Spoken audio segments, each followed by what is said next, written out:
So my thanks for that really nice introduction. My thanks to Peter Easton for giving me the opportunity to be here this afternoon. My thanks to the sponsors for making all of this happen.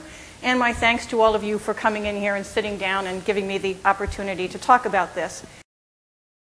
The person closest to me is Matthew Rothman at Sanford Bernstein. He's also sort of one of us because he's an adjunct professor at Cornell University, and he also has a PhD in finance from the University of Chicago. And he is a quant. In other words, that's in his title, and that's what he does. And what he does is develop trading rules.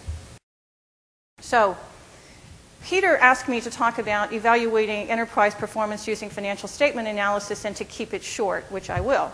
So this has been around for a long time. In fact, if you open up Volume 1, Issue 1 of Forbes magazine in 1917, you'll see that there was a discussion of EPS, return on investment, and dividend yields. In other words, these things had been developed and were being deployed by 1915 or a little bit later, and you could see them at work in the financial journals. Within that context, there's, of course, recording performance, and then there's disaggregating it into its components. And now, growth has been talked about over and over again at this conference. For example, Bruce Johnson's presentation was very much on point when he was talking about how do we evaluate the source and durability of competitive advantage? And he gave some very specific examples.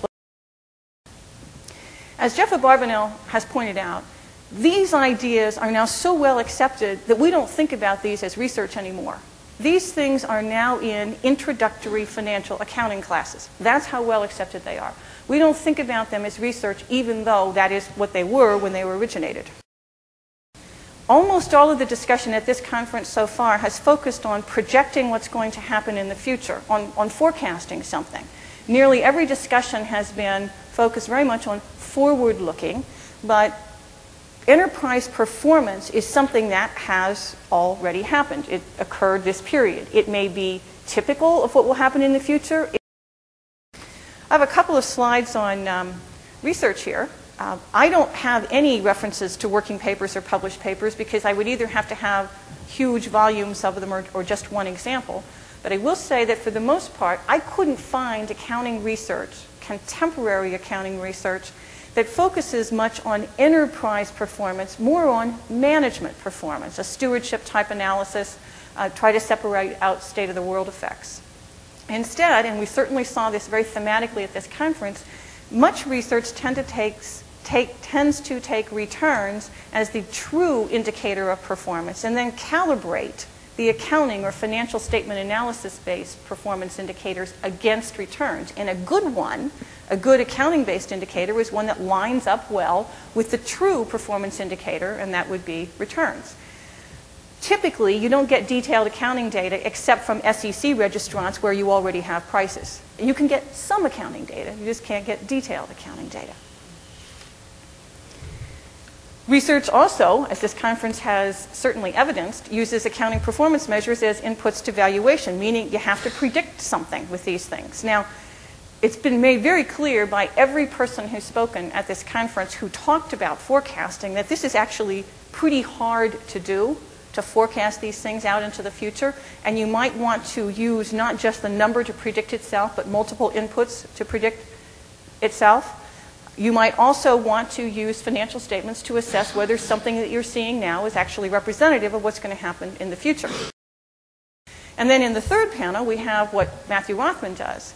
Here, we take accounting numbers as the true indicators of performance and assess whether investors rationally use this information. And by rationally, I mean promptly, because trading rules are all based on the notion that investors will get there slower than the person who's implemented the trading rule.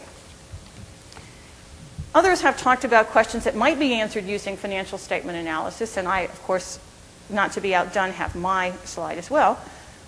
You can use financial statement analysis to determine whether what you're seeing is real and whether what you're seeing is sustainable. I believe that people who want to identify short positions are very interested in this. They want to know whether the thing that is being delivered in terms of performance is real performance or just apparent performance, and whether it's sustainable. I also think that they're very concerned about earnings management fraud and the quality of earnings, a term that I do not propose to define here.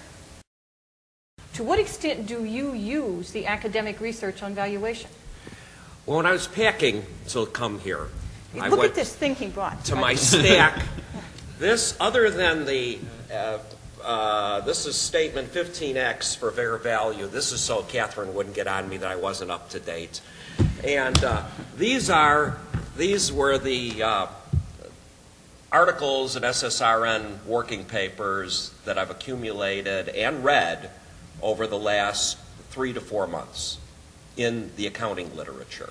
I have another stack in the finance literature. Well, I read that stuff too, but I want to know how much you use it. This is his day-to-day job. Gets up in the morning, drives into the city from New Jersey and says, how can I come up with a trading rule today?